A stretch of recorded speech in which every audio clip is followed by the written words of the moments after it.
Биылғы жолдауында елбасы медицина саласына да айрықша тоқталып өтті. Мемлекет қысқа мерзім ішінде медициналық қызметтің сапасын арттыруға қол жеткізуі тиіс. Үкімет 1 шілдеге дейін денсаулық сақтау саласының жұмысын жаңа сатыға көтеру жөніндегі ұсыныстарын алға тартуы керек. Кенеттен тап келер тосын оқиғалар, жол апаттары кезіндегі жарақаттар салдарынан болатын қазалардың санын қысқартуға, сол мезетте медициналық көмек көрсетудің көп септігі тиеді. Сондықтан жедел жәрдемнің алар орны маңызды. Жедел жәрдем көлігінің жылдамдығы мен оның дәрігерлерінің біліктілігі адамды өлімнен арашылаудағы негізгі талаптар. Денсаулық сақтау министрі Салидат Қайырбекованың айтуынша, біздің елде көлік жөнінен де, мамандар жөнінен де шешімін таппаған мәселелер бар. Министрлік мәліметіне қарағанда, жедел жәрдемнің науқастарға кешігу көрсеткіші жоғары, 9,7% құрап отыр. Көліктердің жартысының тозығы жеткен. Біздің тілшіміз Достық Талғатұлы жедел жәрдем бригадасымен бірге бір күнін өткізіп, ескі құрал жабдықтың ғана кері әсер етіп тұрмағанын анықтап қайтты.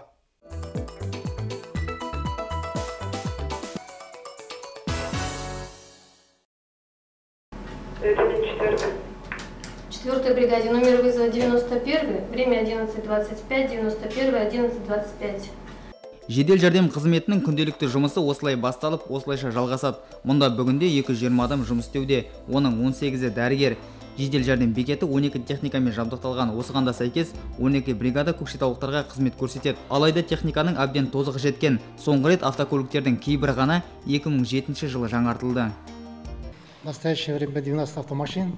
12 көлік бар, олардың 8-інде техникалық ақау бар. Осының салдарынан да кешігіп барамыз. Қыста іші суық, көліктер жиі қирап қалады. Күні-түні жөндеуде болады. Кейде сол жерде 3-4 күн тұрып қалады. Бұл бекеттің басты проблемасы емес, кадр тапшылығы да негізгі мәселелер қатарында. Мамандар сұранысы 40% ғана қамтамасыз етілген. Осыған да байланысты халыққа алғашқы медициналық көмек көрсету кезінде көптеген қиындықтар туындайды дейді дәрігер мамандар. Жедел жәрдем бекетінде 12 бригада бар бүгінде.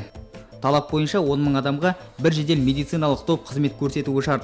Көкшетау қаласы тұрғындарының санын ескерсек, мұнда қазір 3 бригада жетпейді. Алаңдайтын тағы бір жайт, жедел жәрдем бекетінде істейтін дәрігерлердің жасы саққа тартқан, яғни зейнет жасына таяу. Ал жастар бұл қызметке қызығушылық танытпай отыр. Ну, это очень сложный вопрос. Во-первых, это, скорее всего, связано больше. Жастарды бізге жұмысқа тарту өте күрделі мәселе. Ол әлеуметтік жағдайға да байланысты болар. Көкшетау қаласына жас дәрігер мамандардың сирек келетінде жасырын емес. Жедел жәрдем бекетінде еңбек етіп жатқан дәрігерлердің жалақысы орташа есеппен 100 мың теңгені құрайды. Орта медициналық қызметкердің еңбек ақысы одан 30-40 мың теңгеге кем. Өткен жылы ақмолалық 22 жас дәрігер баспанамен қамтамасыз етілген болатын. Алайда мемлекет тарапынан көрсетіліп отырған бұл көмектің нәтижесінде кадр тапшылығы шешілген жоқ. Жедел жәрдем бекетінің мәселесі де өзекті күйінде қалды. Астана қаласы жақын орналасқандықтан жас дәрігерлер өңірде тәжірибе жинақтап алып, шеберлігін шыңдау мақсатымен елордаға қоныс аударады дейді мамандар. Ал жедел медициналық көмек көрсетуге арналған көліктер мәселесі 2013 жылы сатылай шешілмек.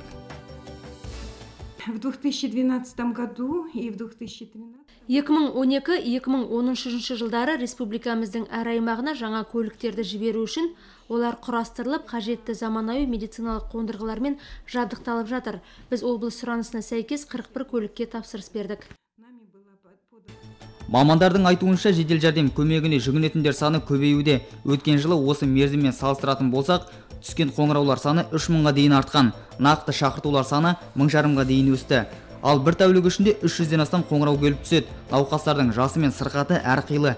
Негізінен дене қызуының көтерілуі, қан айналымы жүйесінің бұзылуы сияқты шағымдар бойынша шақырулар көп түседі дейді дәрігерлер. Алайда кей жағдайда тұрғындар қарапайым медициналық көмек үшінде дәрігерлерді әуре сарсаңға салатын сыңайлы. Осындай шақыртулардың салдарынан шұғыл жәрдем қажет жандарға уақытылы көмек көрсету мүмкін болмай жатады дейді мамандар.